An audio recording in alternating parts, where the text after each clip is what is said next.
All right, we're going to have to take another look and listen to this audio timeline because this is just getting more and more bizarre by the day. This is being recorded on Friday evening, October 13th. Today there was another press conference, and the Las Vegas Sheriff's Department did not allow 3 independent journalists to go into the press conference.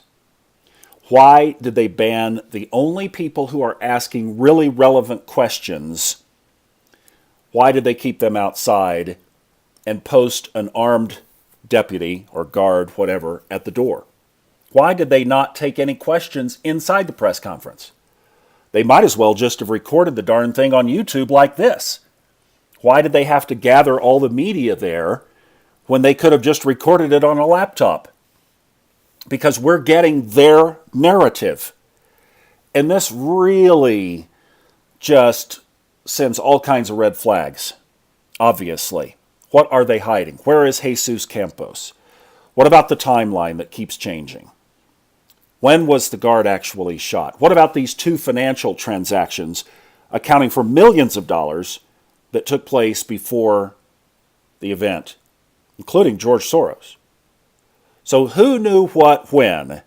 And I'm coming from this context. For over 30 years I lived in Dallas, including the last place I lived there was downtown, about 6 blocks from Dealey Plaza. I would frequently go by there on my walks.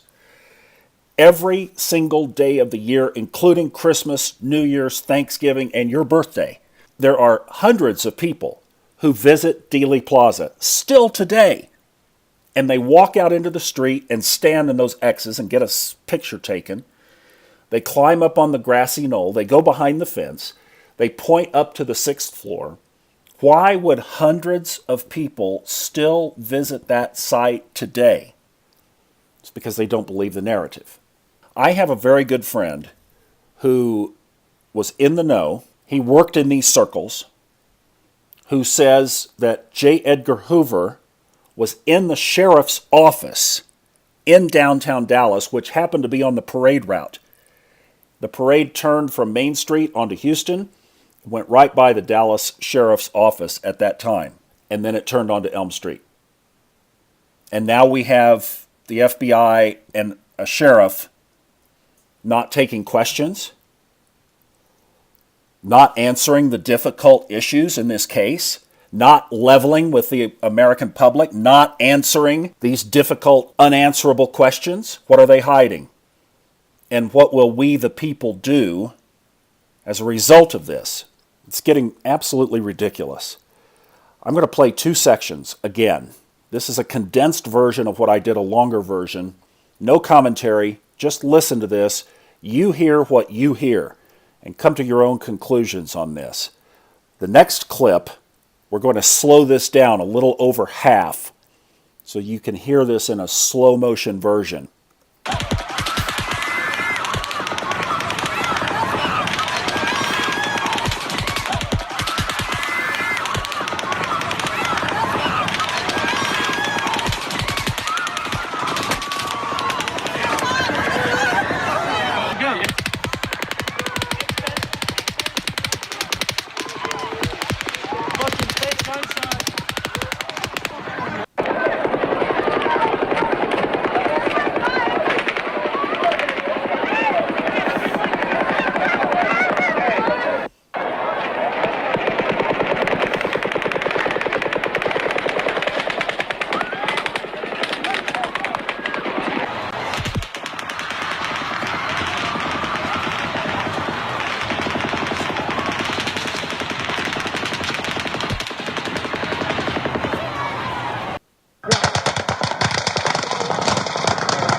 Now here it is slowed down.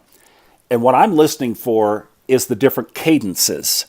I know there have been a lot of comments on the other videos and all through YouTube about you hear the bullet first, the supersonic speed of the bullet, the report from the gun catches up with it, all of that. Got it, totally got it.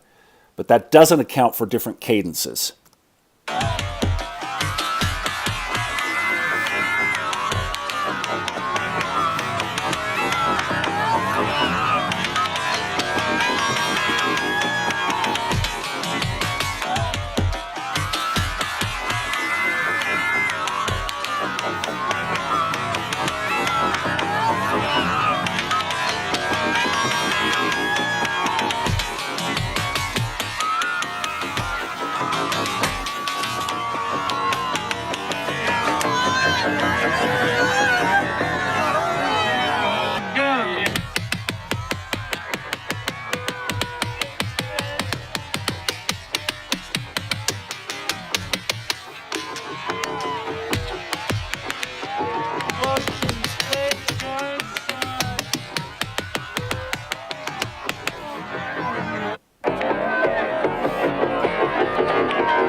What are we not being told? Laura Loomer, Mike Tokes, here's some more ammunition to stick in your arsenal of many unanswered questions. I hope and pray that we get to the bottom of this.